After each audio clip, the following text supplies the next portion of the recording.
Whatever. What does matter, and what only matters, is that there was a pending lawsuit in this courthouse, in this county, challenging that election, and that by December the 8th, it was not adjudicated. It was not finalized. And because of that, then what happens is the state of Georgia loses its ability to make a conclusive determination about how the electors' votes are going to be counted in Congress on January the 6th. But the state still plays a role, does it not? I mean, isn't the governor's certification supposed to be the tiebreaker when Congress is making its consideration? We're going to get to that, but I'll jump ahead. And the tiebreaker only comes when this happens. If there is, for example, the governor did certify, we all know that, and we all know that the state of Georgia didn't get its act together, didn't have a final adjudication, loses its ability to say that is the certificate of our governor and it is conclusive. It wasn't under federal law. It may not be conclusive, but aren't there still things happening in the state that matter? Well, certainly, but the only thing that matters as it relates to this federal law, the only thing that matters is they didn't get their act done and get an adjudication in time. So what happens? What happens after that? We're jumping a little ahead of my PowerPoint, but that's just fine. I think we all know what's in the PowerPoints. But what happens is that once they don't get their act together by December the 8th, then all bets about the conclusive nature of the governor's certification go away. But what doesn't go away, the governor's still certified, and what has to happen then is electors have to vote on December the 14th. Now, if there is a question about who the electors are, and this is critical, Your Honor, this is critical, by not getting their act together, by not having a final adjudication, the carrot that Congress gave the state of Georgia and all the other states, if you get your act together by safe harbor date, then and only then do you get the final call on who the electors would be. But they didn't. Because of that, then all of the Democratic electors and the Republican electors are in effect all at that time contingent electors, because there is no certainty about who or which slate will be selected under federal law. And as we know, what happens is that once that safe harbor date passes, then the issue, and now we're getting kind of over into Section 15 of the ECA, but once you get over into there, then the 2020 version tells us what steps are taken to make a final determination about what electoral slates will be decided. You're right. A lot of things are happening in the state. A lot of, and let's go over things that could have happened, that didn't happen.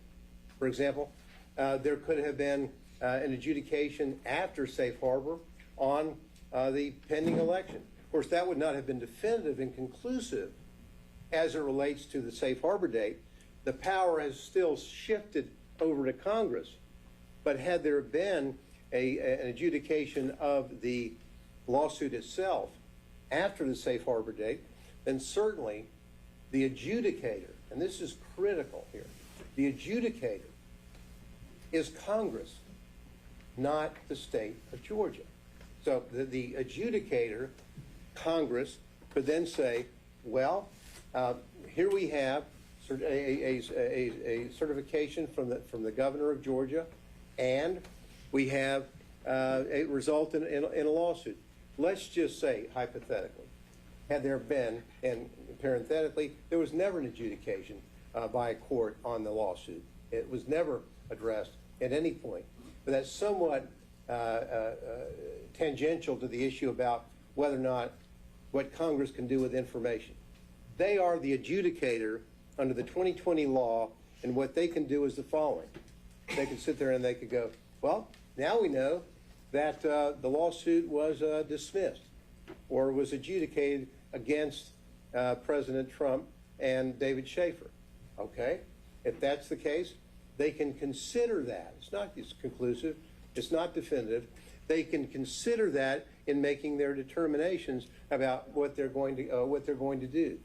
Or, for example, if on the other hand the lawsuit was adjudicated in favor of President Trump and David Schaefer, then Congress could then look at those facts as an adjudicator and make a determination about whether or not they should choose the Democratic slate that had been previously sent up by the governor, or by the Republican slate that had been sent in.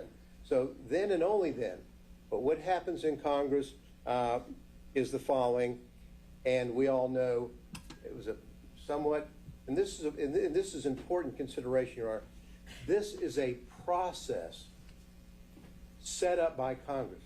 The whole ECA is a process in order to make sure that it can be done in an appropriate way that's approved by Congress, because they have the power to delegate. Approved by Congress, and the whole process involved the safe harbor date, the whole process involved this December 14th meetings, the whole process involved everything that happened after December the 14th, upon which the adjudicator, Congress, could make a determination. So let's just say up it goes to Congress, and as we know, the procedure at the time of the 2020 was as follows. What was the procedure? Well, here we go. Were there objections filed by a senator or a House of Representative regarding the election? If there are appropriate objections filed, then the Senate goes and votes, and the House goes and votes. Let's just say that the House goes, well, we think that it's the Democratic slate, okay? And then the Senate says, we think it was the Democratic slate. They agree. Once they agree, it's done. They agree, and it's the Democratic slate. However, the law in 2020 says that if the Senate and the House of Representatives disagree about which slate of electors would be received, then there is not an agreement between the houses of Congress, and then and only then does Congress in its power go back to the governor of Georgia and say, okay, tell us again, which one did you certify? And he says the Democratic slate, and that would be it. The point of all this is that at the time of the meeting on December the 14th, the meeting between the Democratic electors and the Republican electors were in furtherance of this scheme, the statutory scheme set up by Congress for a procedure to deal with these sorts of situations. And what happened is that we have a situation where the electors on December the 14th did exactly what they had to do. Because if they didn't, if they said, well, I'm afraid that the district attorney of Fulton County might indict me if I meet and show up and follow and play my role in this congressional process and procedure laid out by the ECA. Because if they don't show up, if they don't vote, then what happens?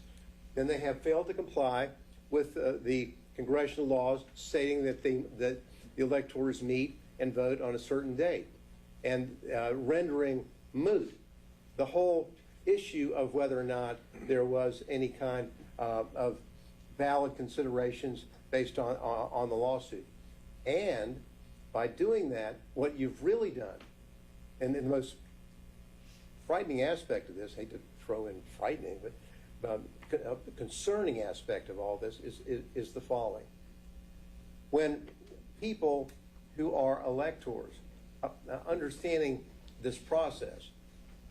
And we know from precedent that we have the Hawaii precedent. We won't, the court is aware of all that. We don't need to spend a lot of time delving into that. Perhaps Mr. Pearson will to some degree. But with that in mind, by exercising and playing their role in this process, they did the only thing that they could have done in order to keep the process alive. Because if they did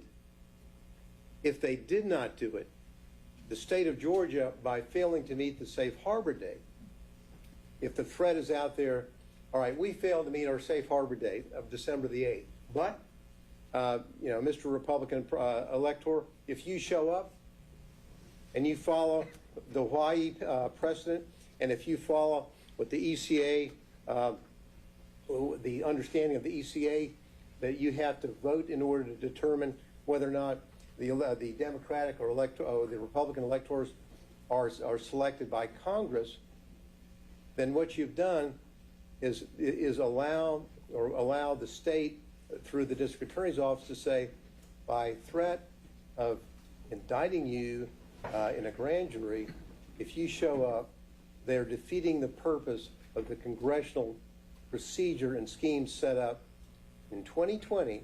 As we know, things have changed now since 2020.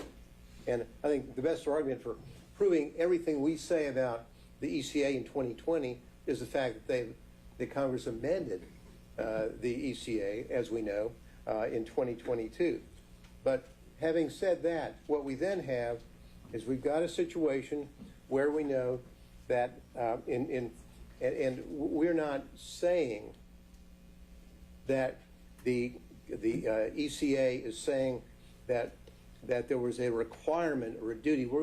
This is a process they've set up, and the Supremacy Clause issues, which be dealt with soon, will address some of those issues concerning conflict, preemption that I mentioned briefly. But it's clear from Section 15 in the we can go to no. Let's leave it right there, Anthony, just for a second. The next slide. Really, the reason why we have this up, it really states the obvious. This is a part of the Souter dissenting in Bush v. Gore, and this whole issue about Section 5 is not serious, and tells us what seems to be self-evident, at least to us. That provision sets certain conditions for treating a state's certification of presidential electors as conclusive in the event that a dispute over recognizing those electors must be resolved in Congress under Title III, Section 15. Conclusiveness requires selection under a legal scheme in place before the election, with results determined at least 6 days before the date set for casting electoral votes. But, says Justice Souter, but no state is required to conform to Section 5. If it cannot do that, for whatever reason, the sanction for failing to satisfy the conditions of Section 5 is simply loss of what is called its safe harbor, end quote. And that determination, and even that determination, is to be made, if made anywhere, in Congress. And so they're telling us the obvious. The state didn't get it done on time. They lose their ability to conclusively state these are our electors, and as a result of that, the mechanisms under Section 15 would be in place. Next slide. Again, on Section 15, there are many references providing for more than one or two or more returns from the state. And if we go to the next slide, there are essentially 5 different portions within Section 15 dealing with references to more than one of the certificate or votes. All certificates and papers purporting to be certificates is one. When all objections to be made, made to any vote or paper from a state. Another, the 2 houses concurrently may reject the vote or votes when they agree that such vote or votes have not been regularly made by electors. If more than one return or paper purporting to be a return from a state has been received, again, and again, a reference in such case of more than one return purporting to be a return from the state. What does all that tell us? It tells us precisely what we were saying. This statutory scheme, which is set up to deal with precisely the situation that we had in Georgia. And this isn't about, well, if you don't follow the scheme, and in the end, someone says, well, I think in the end of the day, in 2022, I think that Joe Biden won. You don't decide whether to indict somebody because, in retrospect, someone says, well, we think that that you picked the losing team. My next slide goes over, summarizes some of the things that I have said, and just to get the timeline down together. So first of all, just a note for everyone, if we have multiple PowerPoints, if we could have those emailed as well, we can make those part of the record. And Mr. Gillen, I think you're laying out exactly how it works. I think that's laid out in the briefing as well, and I think that's probably would be quite relevant to the issues of justification or intent for the purposes of today for a pre-indictment challenge. I think that should be our focus. Well, so I think you're, the court's being kind of saying you don't want me to go through my PowerPoint, my timeline. That's fine. I'll address what the court said. We're saying that this timeline and our arguments concerning the scheme isn't confined, as the court in some of the orders that it made in Chesbrough and Powell as regarding the motions, denial of the motion to dismiss for supremacy, and some of the arguments on demur that it would be something that would be more appropriate for a directed verdict. With all respect, the persuasive authority we would disagree with in that context, because what we have here is the record before the court shows everything that we have said is a part of this case.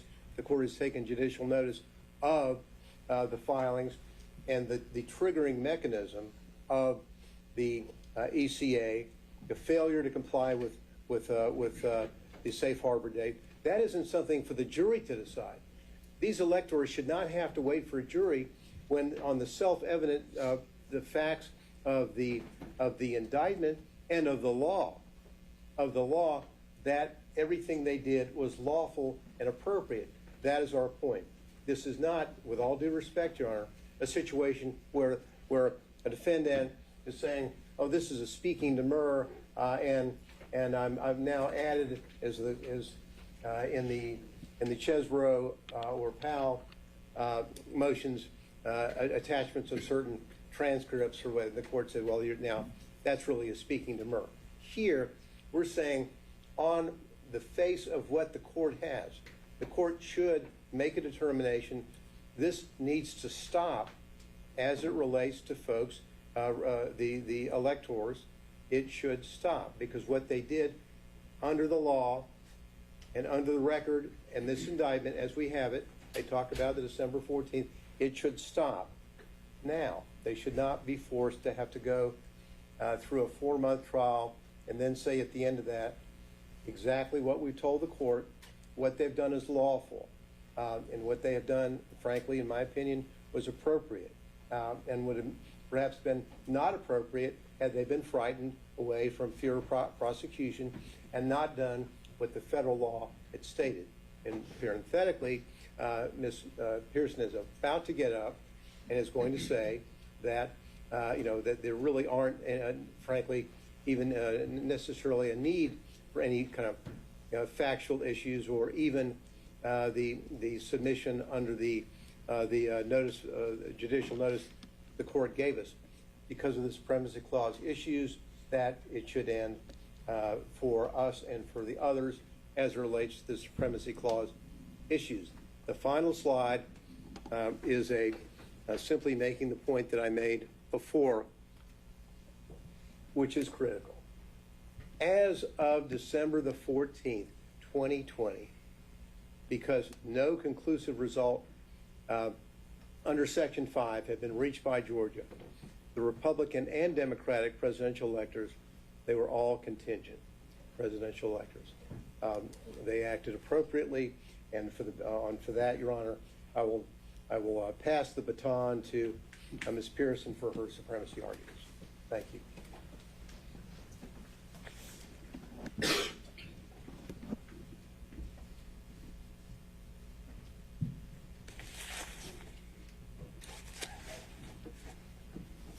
Predict that will knock something over.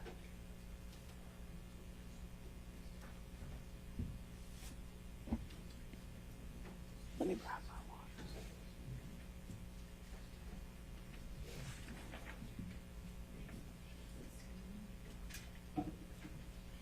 Good morning, Your Honor. Good morning. I'm Holly Pearson. I also represent Mr. Schaefer, and we also are arguing these issues for Supremacy Clause and constitutional issues for all the other defendants who have adopted our arguments or who have also made their arguments that are here with the court today. I appreciate what you said, Your Honor. Obviously, we studied the earlier orders, the arguments, the briefing.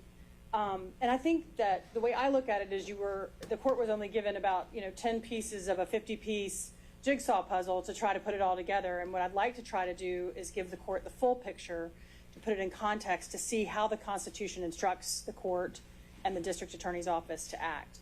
I think there are sort of 4 areas where I think that there is going to be a lot of additional information and that is critical to why this is different and why the outcome should be different. The first is the fact that presidential electors are created by the Constitution. And therefore there are the implications from that we'll talk about, those no traditional state powers or 10th Amendment reserved powers, and that's an important and very different situation. Number 2, the boundaries of the constitutionally granted appointment power. There hasn't really been any before now briefing or discussion about where are those boundaries and is the state inside of them and outside of them. And as we will see, they are firmly outside of them, and therefore they cannot rely on the appointment power to authorize any actions they take against presidential electors. Third, Mr. Gillen touched on this, but it's important that we're looking at Congress here in its adjudicative role, and we'll talk about why that matters. And then fourth, there are some additional arguments on the preemption that's already been discussed, and there are also additional types of preemption that apply here when all of this is put in proper context. So starting at the beginning, presidential electors are created by the Constitution, and because of that, this turns this on its head from the traditional state powers that are presumed. Here, in the United States term limits case versus Thornton, the Supreme Court said that for entities like presidential electors or members of Congress that are created by the Constitution, the exclusive federal function that they form, the function they form is federal, and any power that any state has over them has to be delegated to it, and it's not reserved. So it has to be a specific delegation by the Constitution to the state to act. As the Supreme Court said, the states can exercise no powers whatsoever which exclusively spring out of the existence of the national government, which the Constitution does not delegate to them. No state can say that it has reserved what it never possessed. And in the absence of any constitutional delegation to the states, such a power does not exist.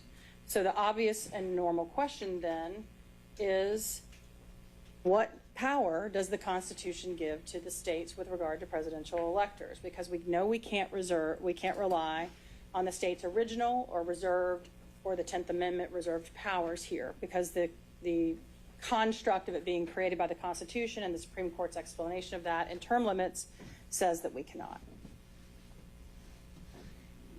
So what power do they give? They give the power, did I skip one?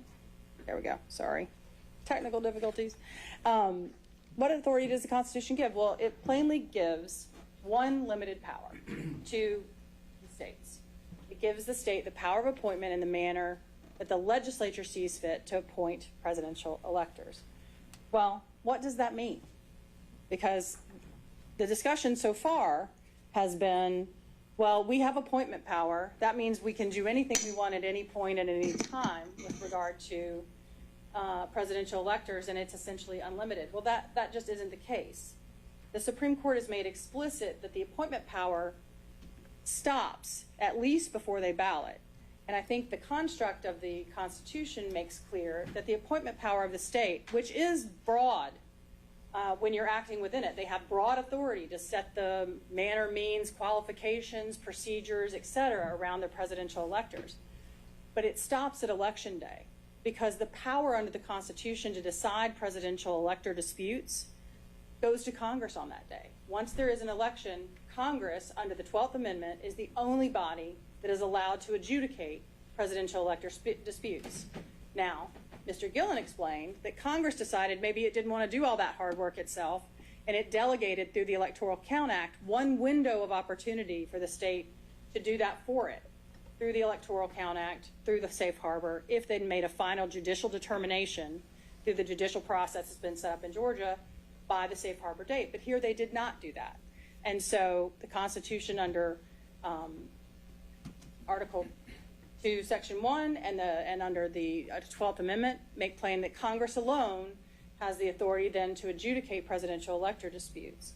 And so whatever the appointment power is, the Supreme Court and the Constitution make clear that it doesn't apply to when presidential electors are meeting and balloting.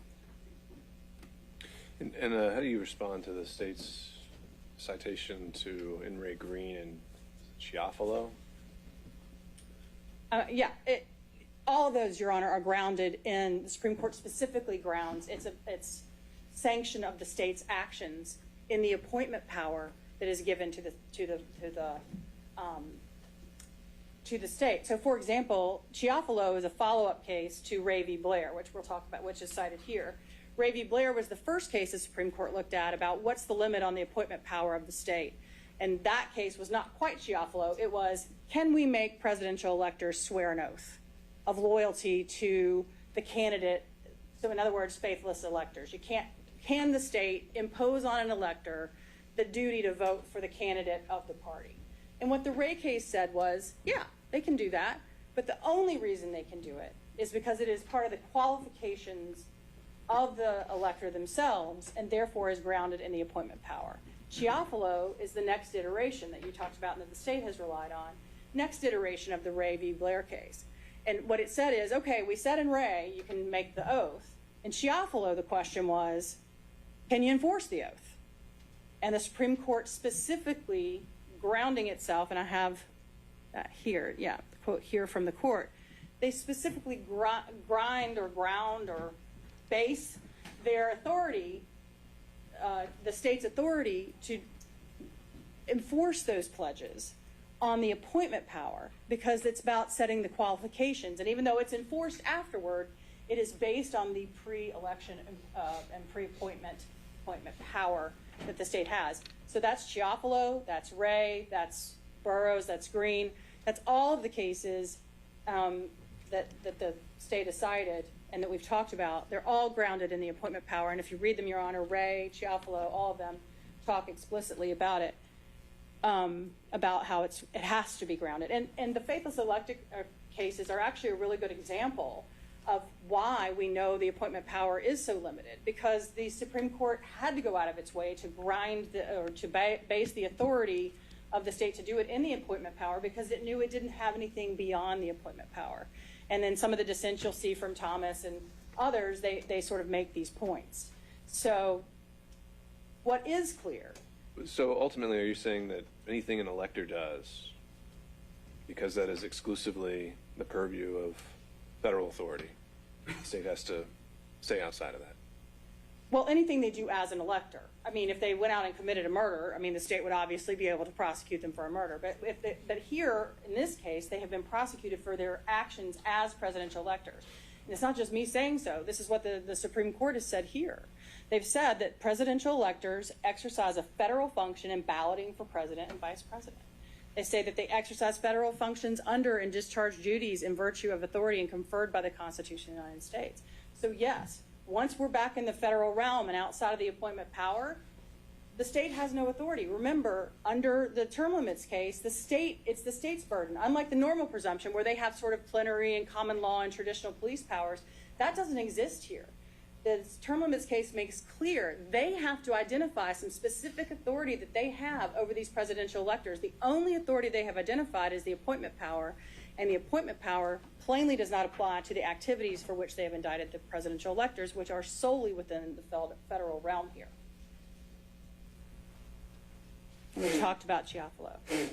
And that's really the point here, Your Honor. It's not whether the electors can do whatever they want. It's about which sovereign gets to govern them. And under the Constitution and the ECA, only the federal sovereign gets to govern them after the appointment power is passed, is expired, is over, whatever you want to call it. Same point, Your Honor, with the Georgia statutes that the court previously cited. Same point as the Ray and the Chiafalo case. Yes, the state undisputedly has the right to exercise its appointment power over the presidential electors, but all the statutes that this court cited to are related to that appointment power. They're about the how, the when, the whys. They're not about the whats. And the what here is what the presidential electors are doing, exclusively created by the Constitution, exclusively governed by the Constitution and Congress and the ECA. So, and that is what they're charged with here. There is no conduct in this indictment against my client or the other electors that has anything to do with the appointment power. It all has to do with the balloting, the meeting and the balloting, and that's exclusively federal. They have to show what authority they have, and they cannot. We also have, even if this weren't the case, Your Honor, we also have preemption issues in this case. We have, structural or constitutional preemption is what I call it.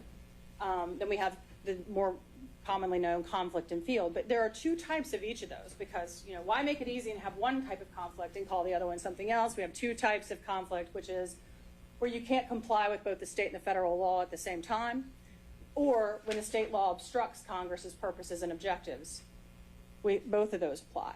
Then you have field, where Congress's regulation is so pervasive there's no room for the states to supplement it. Or where the federal interest is so dominant that you presume state laws are precluded. And I will say that second type of field is somewhat similar to the structural and constitutional preemption, and they call it one in some cases and one and others in the others. So, but it's similar analysis, but we'll address each of them in turn. As to structural constitutional preemption, states can't use their criminal laws to interfere with actions that are inseparably connected to the functioning of the national government. And this is sort of the general Supremacy Clause preemption argument. The Supremacy Clause, as you know, trumps state laws that are inconsistent with it. But in the Loney case and the cases that follow it and cite it, what the Supreme Court has said, there's just going to be, whether there's another federal statute or not, whether there's another constitutional provision or not, there are just going to be some times when it is so closely connected with what the federal government is doing and the functioning of the national government, we're just not going to let the states in. And we're not going to let them come suit up and play on our field. And that is what we have here. The Supreme Court has told us, I think it's probably self-evident that the election of the president is one of the most closely and most inseparably connected to the functioning of the national government of any activity undertaken. But the Supreme Court has helped us by telling us so. The president is vested with the executive power of the nation. The importance of his election and the vital character of its relationship to and effect on the welfare and safety of the whole people cannot be too strongly stated. The state objects to my Loney case, or the Supreme Court's Loney case that I have cited, but it's really on all fours, well, maybe on all three and limping, as one of my law professors used to say. But and what happened in the Loney case, Your Honor, is very similar to what happened here. And what happened there is Mr. Loney is a regular citizen. He's not a presidential elector. He's not a congressman. He's just a guy who happened to have some evidence that Congress needed when it was acting in its judicial capacity, its quasi-judicial adjudicative capacity, to figure out which candidate from an election in Congress was going to sit in the congressional seat. So it was adjudicating a congressional dispute, which, as you know, it's constitutionally entitled to do exclusively. And apparently, according to the Supreme Court, the local law enforcement didn't care for whatever testimony Mr. Loney gave because it apparently supported the candidate that they didn't like. And so Mr. Loney comes out from given the testimony through deposition, and because he was sworn by a state notary, the state charged him with perjury. And the Supreme Court ultimately said, no. This is a congressional dispute being disputed. He's giving evidence and testimony to Congress to help them in this adjudication, and therefore, this is too close to the functioning of the national government. This is too related to the federal system for us to allow the state to use its criminal laws to intrude here. And, Your Honor, Loney and our case are virtually identical. In Loney, you have a federal election matter that's being resolved by Congress. There, it was a congressional contest. Here, it's a presidential contest. There, you have Congress acting in its adjudicative capacity, which it almost never does, right? It only has 2 instances that I'm aware of. These 2. It gets to decide congressional disputes, and it gets to decide presidential elector ballot disputes. One's Article 1, Section 5. The other one is the 12th Amendment in the ECA. And then here you have a defendant, just like in Loney, that's indicted for taking actions that are under exclusive federal authority, according to the Supreme Court, to assist Congress in their adjudication. In the Loney case, they were testifying in the congressional dispute. In this case, the electors were submitting elector ballots that the statute specifically allows them to submit for Congress to adjudicate them. And so, again, Your Honor, it may not be all 4s, but I think it's on 3 and limping. So that's constitutional preemption. Just, it's too close to the federal government, the state has to get out. There's more specific conflict preemption. There are 2 types. The first type is where you can't comply with both the state and federal law at the same time. And I do think that the introduction in the last argument of the duty concept did not come from the court. But I think that Mr. Gillen is right, that is not the proper framing of the conflict analysis here. It's not whether they had a duty or were compelled to do something. It's whether the federal law gives you the right or ability to do something and the state is interfering with your federal ability to do that. So the state cannot criminalize what federal law allows. And here, they are criminalizing the submission of ballots that the ECA under Section 15 plainly allows. In fact, it allows it 5 different times in one section of the statute, as you can see. And to be clear, Your Honor, I think they covered this in the prior, but it's been a while. So a reminder, the ECA doesn't say you can just submit presidential elector ballots. It says certificates and papers purporting to be certificates. I mean, it's it's saying, bring me your tired, your poor, your certificates, your purported certificates, your, any vote or paper, any vote, any return. And so clearly the federal law authorizes It's a little different than the Statue of Liberty, though. Where is it welcoming? I mean, where does it asking for this extra work? Well, Your Honor, the Supreme Court has said clearly the ECA was passed because the routine nature of giving these multiple ballots, and I think that's covered in Mr. Cheely's documents pretty quickly. But whether they are asking for it or not, they are plainly saying it is authorized, and and it is part of their plenary authority to be the adjudicator. And it makes sense if you put it in the context of like a court, Your Honor. They're acting in their adjudicative capacity. And what they're saying is, here's the kind of evidence that we're going to take, and some of it may be more persuasive than others. Certificates might be more persuasive than papers purporting to be certificates. Things with certificates of ascertainment from the governor might be more persuasive than, 16 buddies getting together and sending in something on, in crayon.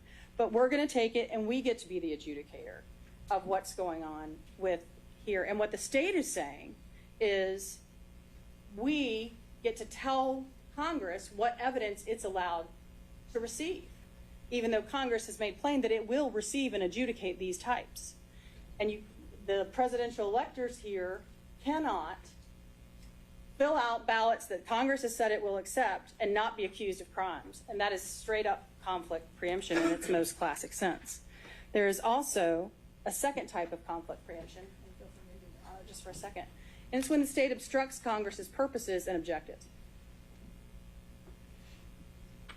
And that's also present here, because whether it welcomes them, hates them, or whatever. It permits them. And by criminalizing the submission of them, they're obstructing Congress's authority to receive these presidential or this evidence in its adjudicative capacity.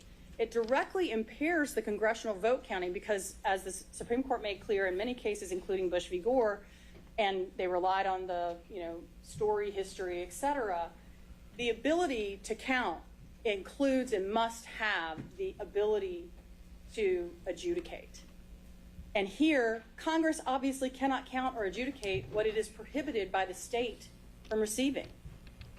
And so, standing in front of one side to the congressional courthouse, so to speak, in this analogy, and telling them they can't submit their evidence, but Congress somehow has a right to adjudicate it, they can't evaluate or adjudicate what they can't have. And they have said they will take it, they have said it's permissible, and the state has said you can't send it in.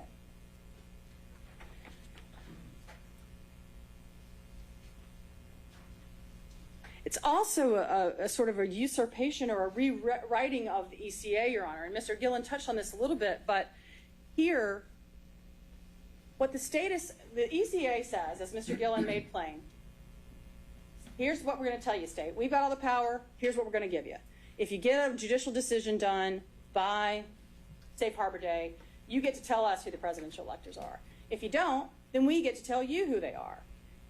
But what the state has done here is arbitrarily, based on no authority that I'm aware of, said, nope, we don't care about the Safe Harbor of the ECA. What we have decided is that the governor's certification at the beginning of the process is binding and decides who the lawful and only lawful electors of the state are.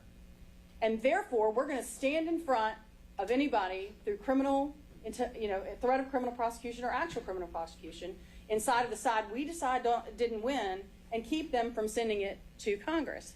Well, that's not what the ECA says. As you pointed out, Your Honor, the ECA says you default to the governor's certification at the very, very end of the process. It has no legal binding authority whatsoever on anyone until that time. If they don't meet the Safe Harbor, Congress can decide to consider whatever it wants to decide. It is not bound by any governor's certification. It doesn't deem anybody to be the lawful. They're, as Mr. Gillen explained, they're all contingent electors. If they don't meet the Safe Harbor date, everybody's contingent until Congress tells us who isn't, based on whatever they want to consider on January 6th.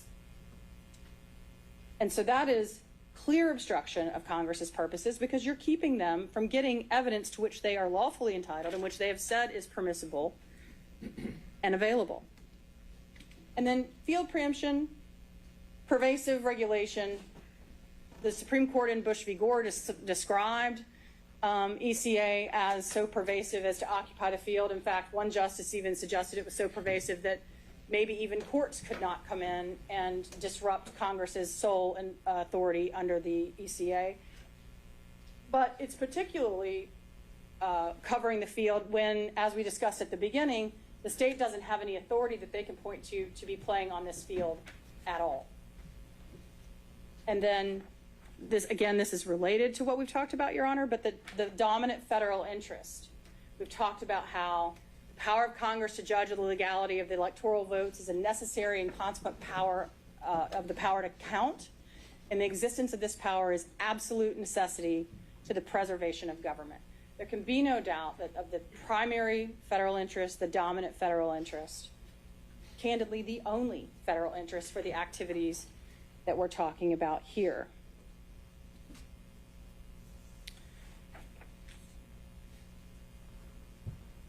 And so we would say the field is not only flooded and fully occupied by the Constitution and the ECA, but it's also got a do not enter sign for the state for the reasons we've discussed.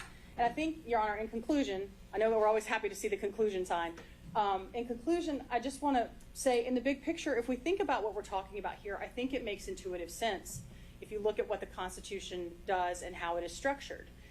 I don't think it makes any intuitive sense that the framers intended for one state prosecutor in one state to take on a huge federal investigation involving so many disruptive forces in the federal government and in the functioning of the national government. The Supreme Court and the Constitution, I believe, have tried to make clear that that is not within the boundaries of what the state prosecutors can do. Doesn't mean if there were crimes committed that those people walk or they go scot-free. What it means is which sovereign gets to be the enforcer. And here, it has to be the federal government, because the state cannot ground its indictment, and has not grounded its indictment, in any power given to it under the appointment clause or in anything else. The only thing else out there is the safe harbor, and there's no dispute that that wasn't met. And I know in a case like this, we're pretty far down the road, and it's pretty difficult to say, hey, oh, wait a minute, guess what? You don't have jurisdiction or authority to do this. But we're all, at the end of the day, bound by the rule of the law. And here we're talking about the supreme law of the land, what the Constitution tells us we have to do. And if we follow that rule of law here, Your Honor, this has to be dismissed. Thank you. All right. Thank you, Ms. Pearson.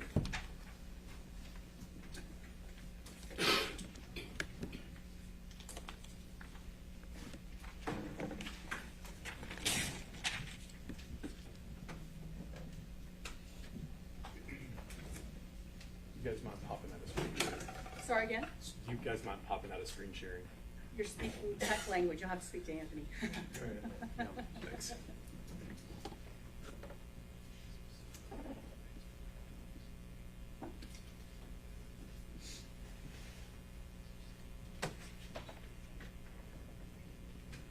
Oops. So, Judge, I want to kind of start with the elephant in the room. A lot of the other side's argument is premised on this idea that their clients were presidential electors and that the state cannot regulate the conduct of presidential electors because of the Electoral Count Act.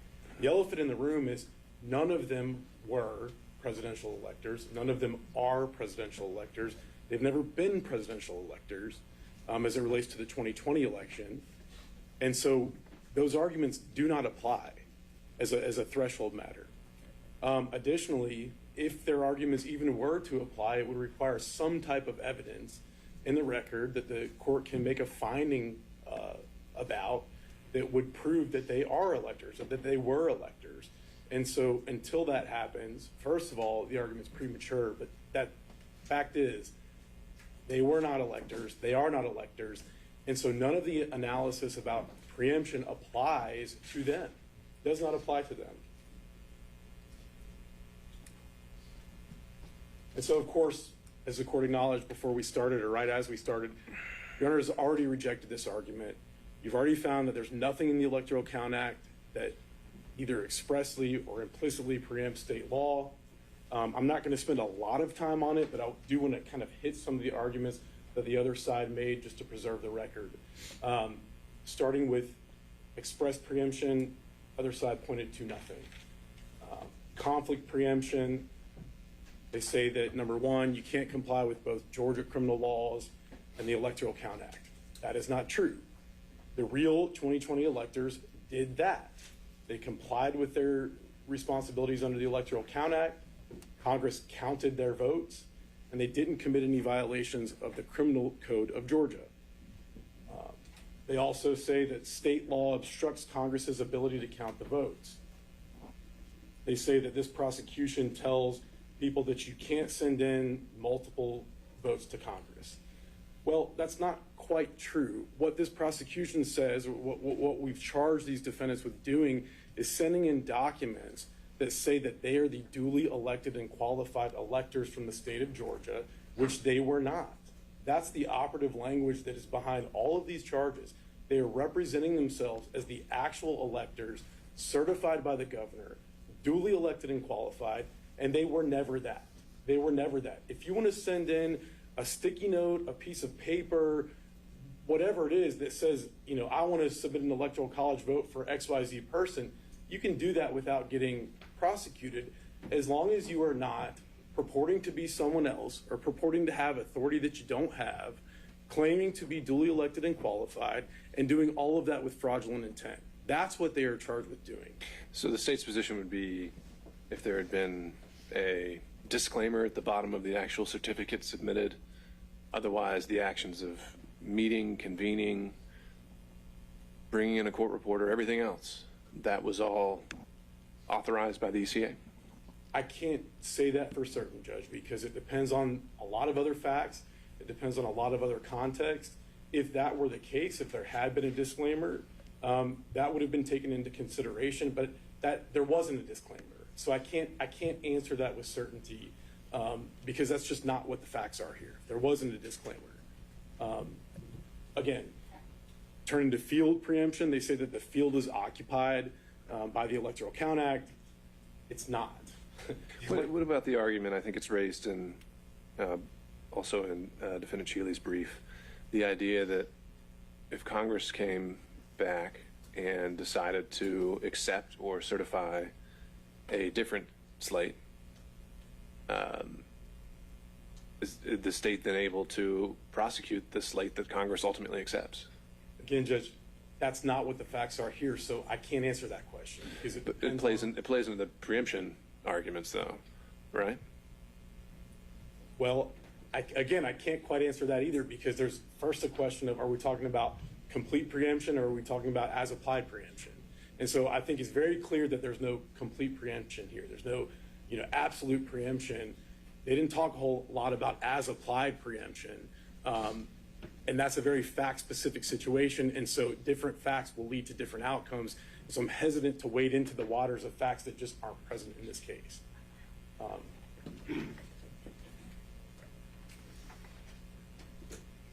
So again, turning to field preemption, just briefly to hit on this, they say that the Electoral Count Act occupies the field, that our criminal statutes are trying to regulate. Not true. The Electoral Count Act tells Congress how to count votes, what to do when you receive more than one vote. It doesn't authorize people to send in whatever they want. It doesn't say these are the lawful votes under state law. It doesn't say, it's legal for you to do X, Y, Z. It doesn't say anything about what someone else is supposed to do. It says what Congress is supposed to do in deciding what vote to count. That's not what the statutes in this indictment had anything to do with whatsoever. Then they also say that the federal interests are so dominant that the state can't regulate. Again, we mentioned this, I believe, in the prior argument on this issue, but preserve it for the record, that our position is the interest is the same. The federal interest is making sure the right vote is counted. The state's interest here is making sure the right vote is counted, that people don't hold themselves out to be a public officer that they are not. And so there's no conflict there whatsoever. And again, under the idea of field preemption, you have to look at what the statutes do. And there's no statute, no federal statute that they've raised that punishes people for pretending to be presidential electors. Maybe there would be some conflict there. I'm not saying that there is, because there's plenty of case law that suggests that the state, federal government can prosecute people for the same acts. But we're not getting one set of laws that completely occupies a field that Georgia's laws are intruding upon. Just want to kind of preserve those issues for the record. And I'll move on now to some of the more substantive arguments. And I want to start with this because I think this is a very important concept. In their briefs, they really hit on this idea that Georgia lacks delegated power to prosecute them under the United States Constitution. That is completely at odds with the 10th Amendment. And I don't think that this is anything new to the court, but the power is not delegated to the United States by the Constitution, nor prohibited to it by the states, are reserved to the states. So the Constitution has to delegate specifically power to the federal government, and that which is not delegated remains with the states.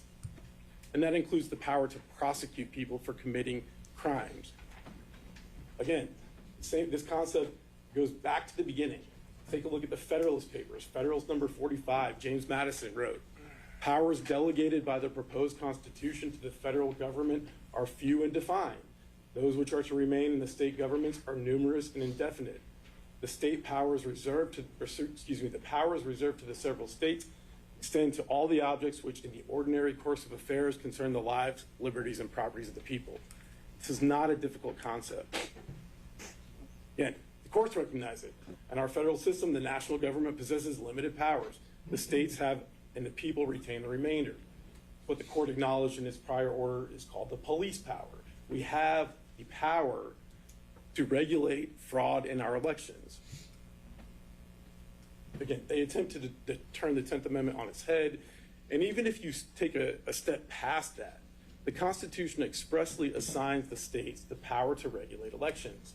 We pointed this out in our briefs, but it starts with the Constitution, Article 2, Section 1.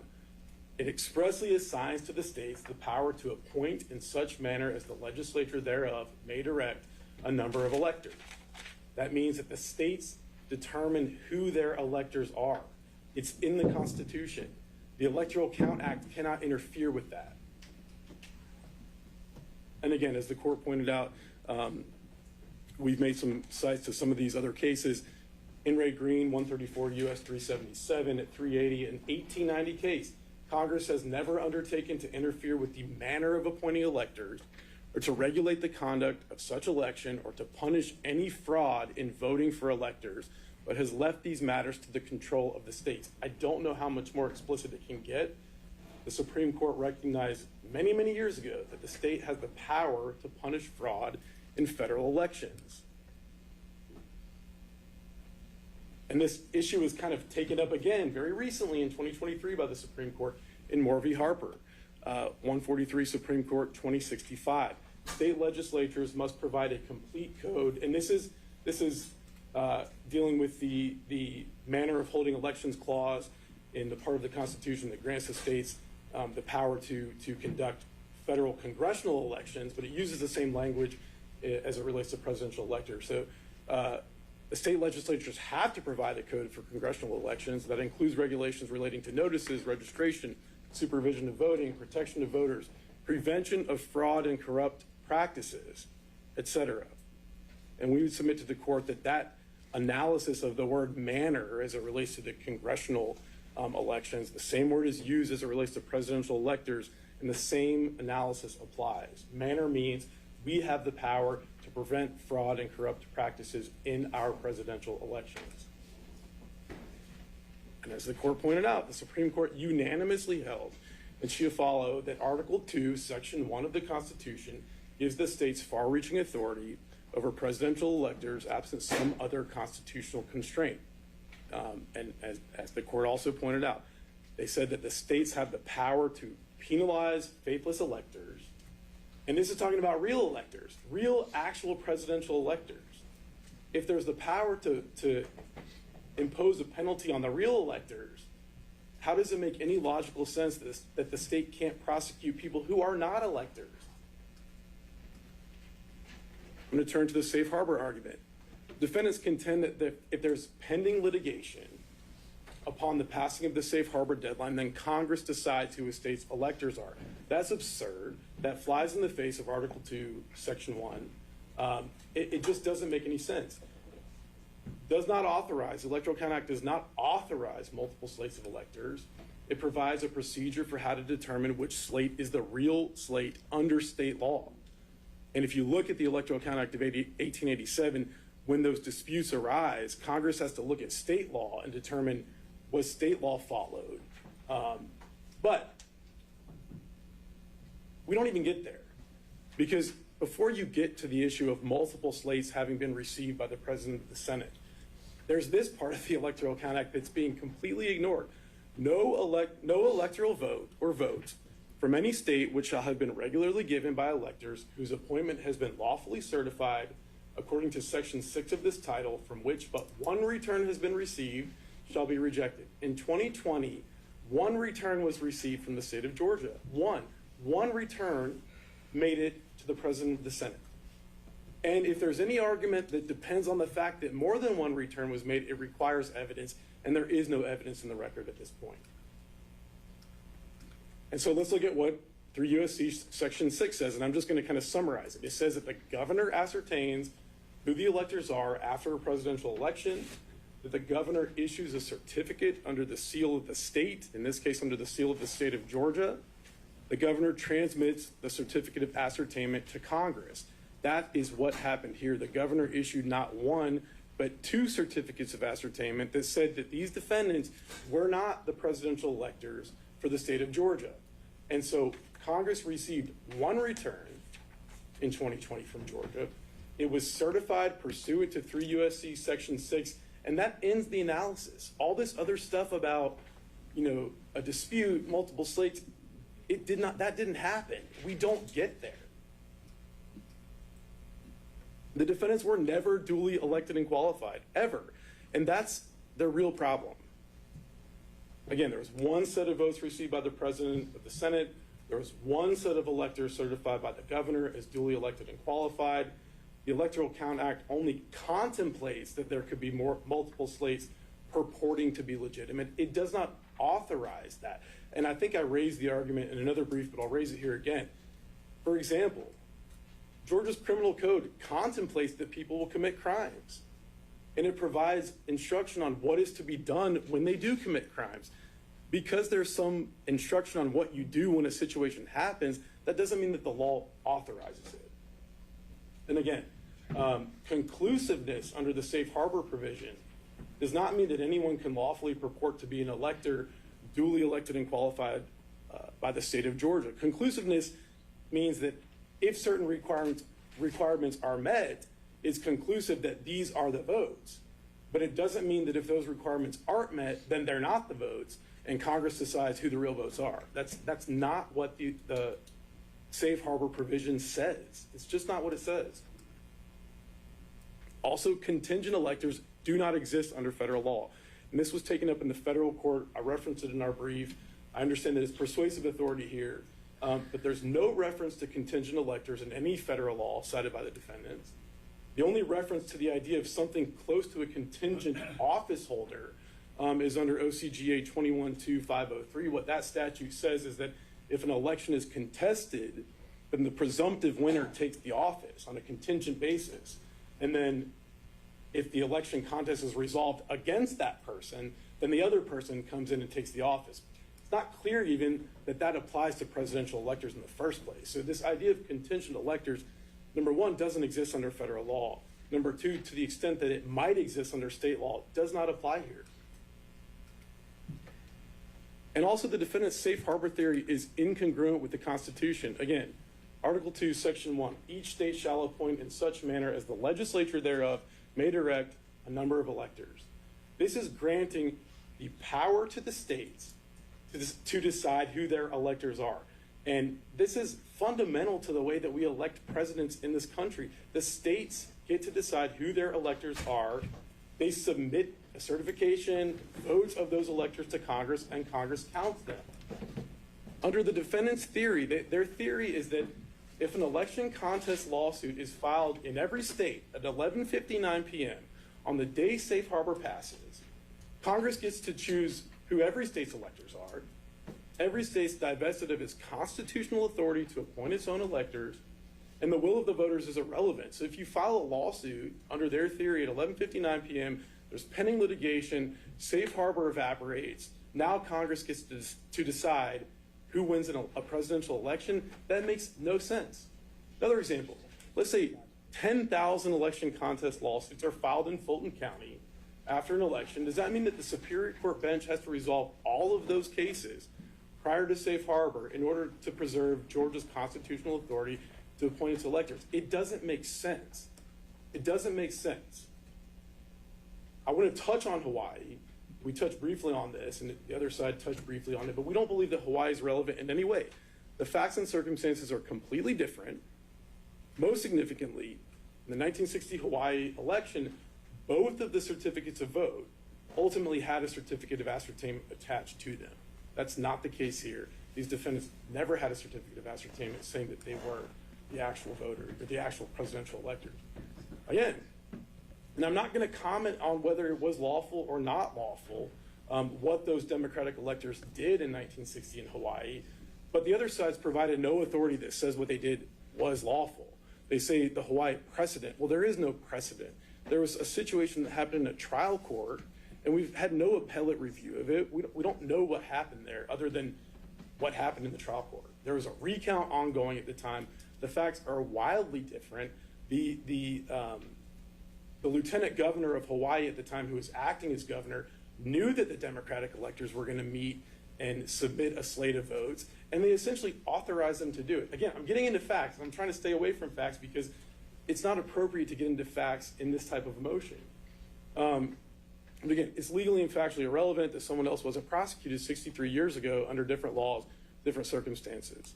But on this point, just so we can set bearings, in your research of this, has an elector or someone purporting to be an elector ever been prosecuted before?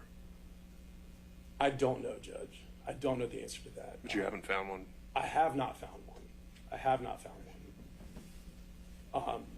What I can say, I mean, if the court would like, that the archivist changed its procedures. The National Archives changed their procedures as it relates to receiving certificates of vote or things that purport to be certificates of vote after the 2020 election because of what happened. And now they've added an additional procedure to their kind of checklist of what we do when we receive these. And if it looks like something is fraudulent, they refer it out to their Inspector General's office to investigate. So just because it hasn't happened before, in our opinion, doesn't really have much effect on this case because we don't know those circumstances. Our position is that the motion should be denied. There's no provision of federal law that preempts Georgia from prosecuting election fraud. They've pointed to nothing. The sets of law, the bodies of law, do not do the same thing. The general police power is reserved to the states, not the federal government. The Constitution expressly assigns power to regulate presidential elections to the states. And the Electoral Count Act does not in any way, while it may anticipate that multiple slates of votes might come in, it does not authorize them. They've pointed to nothing in the Electoral Count Act that says you can do this. It doesn't exist. It's not there. And so with that, I'll take any of the questions that the court might have. And anything else, rely on the briefs. All right. Thank you, Mr. Wood.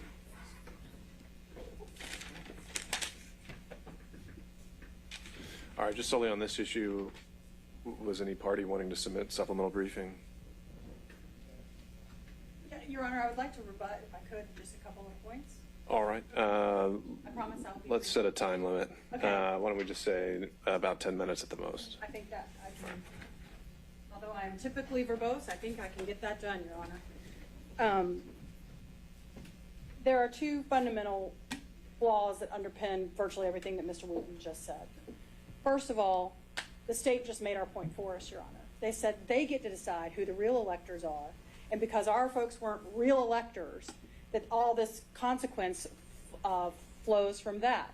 That they don't get the protections of presidential electors. They don't get the federal protect.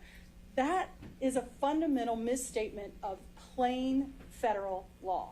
Under the ECA, unless the state meets the safe harbor, which there's no dispute they did not do in this case, both sets of electors are contingent, and the governor's certification upon which the state is relying has absolutely no authority for them to rely on that, for them to decide who the rightful electors are. That gets decided by Congress on January 6th, and not a moment before that when the state misses its state harbor. That is plainly the law under the ECA. And so the two hypotheticals outlined by Mr. Wooten about 1159 and 10,000 cases, those are just unforeseen hypotheticals in the statute?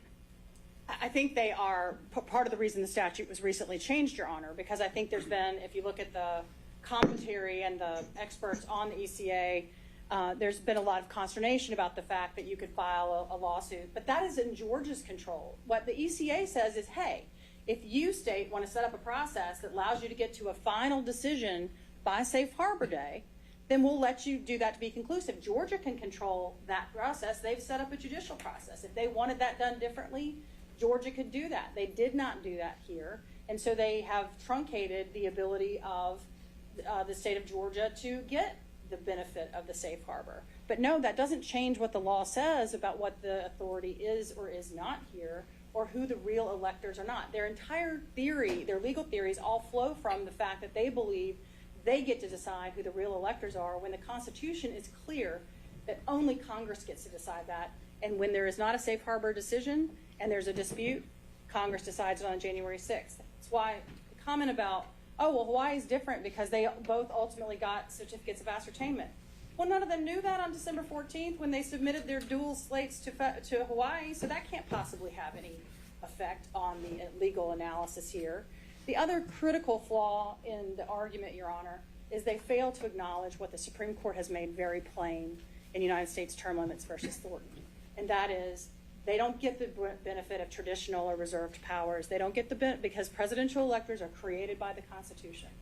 And therefore, there is no 10th Amendment reserve power. There is no traditional police power that applies to them. They must articulate a specific constitutional delegation that authorizes them to act with presidential electors. They have not, and they cannot. The law does not support their description of what the appointment power is. We've gone through that. I'm not going to go through it again. We will certainly submit anything the court wants and our PowerPoint presentations. But that description of the appointment power as unbounded is entirely inconsistent with the law, with the Constitution, and with Supreme Court precedent. I didn't hear you address the In re Green case and the language that the state cited in that. Yeah, I think we talked about that earlier, Your Honor. I believe the Green case is in the same bucket as the Chiafalo case, that it is grounded in the appointment power. I have to confess, I've read a lot of cases. I get some of them confused, but I'd be happy to submit something on that, Your Honor. But I believe Green, Chiafalo, Ray, and maybe even Burroughs all are grounded specifically in the appointment power. The idea that Congress would say, we don't permit anybody to send dual slates, but we're going to talk about how we're going to handle it 5 different times in one section defies any credibility. Their ability to count includes their ability to adjudicate, and they can't adjudicate what they can't count. They clearly are permitting people to submit it, whether they're mandated to or not, have a duty to or not, they're allowing them to. ACA is plain that they're allowed to, and that just really can't be disputed. Also, the idea that the law doesn't talk about contingent electors, well, yeah, we've come up with that term, but it clearly does anticipate that there will be some electors that are certified, for example, by the governor, and some that might be certified by the legislature, and here's how we're going to deal with that. There might be ballots and papers purporting to be ballots. So whatever you want to call that, you know, Congress might call it purported electors under the language they have used. It doesn't matter. It's plainly addressed and allowed under the ECA, and that is the point. To the point we were making about In re Green and Chiafalo, Your Honor, the state cites Moore versus Harper. And I think there's just a fundamental misunderstanding there. Nobody disputes that the state gets to act broadly in its appointment power. It's just that's not what it's done here. Same thing with Harper. They get to act broadly in their control over elections that is also specifically given to them under the Constitution. That has nothing to do with what the boundaries of those powers are and how far outside of them they are here. And I mean, I hear that, seen this in the other arguments, but it's very frustrating to have gone through at length multiple cites to precedent, multiple cites to statutes, multiple cites to all of that, and then have the state say, we've cited no authority for this and no authority. If by no authority you mean the Constitution itself, Supreme Court precedent, and federal statutory sections ad nauseum, then yes, we've cited nothing. But if that is not what you mean, then we have cited all kinds of authority that countermands the authority they have cited, and they have not addressed the authority that we have cited. Let me check with my team just real quick and see if there's anything else we need to address. Okay. All right. Thank you, Your Honor. Thank you, ma'am. Judge, if I may just, there were a couple arguments that were raised in the PowerPoint that I don't know that they appeared in the brief, so we would request maybe 10 days to provide any supplement to those arguments. All right, and any from the defense? I think if they submit something, Your Honor, we'd like the opportunity to respond if we think it's necessary, since it is our motion. All right, so if the state, we could have that by COB on the 15th? Yes, Judge. And we can set a reply to the reply, sort of rebuttal, by, I mean, I think at that point you're running into perhaps your break, but I think we could say by the 2nd. All right. Okay. I think we probably, hoping everyone packed a lunch, I think we probably need to take our a bit of a noon break here. I'm wondering if we could be back and begin the next argument before we're looping in, I presume by Zoom. I don't know if the other co-counsel are joining us in person or by Zoom for the what I was thinking would be some straightforward arguments on scheduling that they had raised, and then we can pause where we are and then resume. So my thought is come back at 12:45 and get started on the next argument. All right, let's do that then. We'll be in recess. Thank you.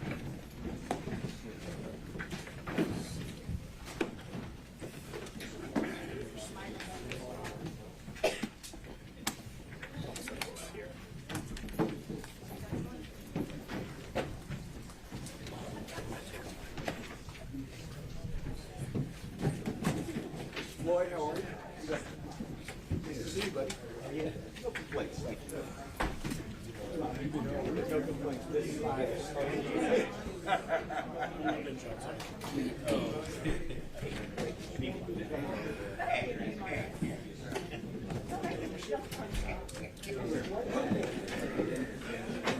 maybe we should switch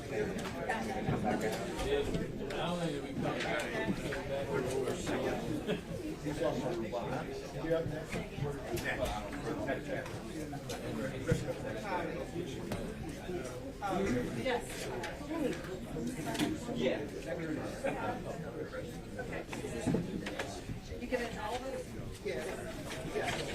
Craig's the team. Let him sign.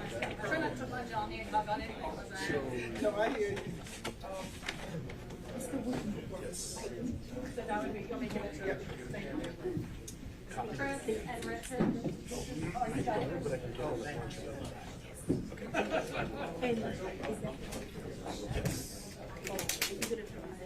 Yeah, there's more. You want to just give two things? Perfect. Thank you.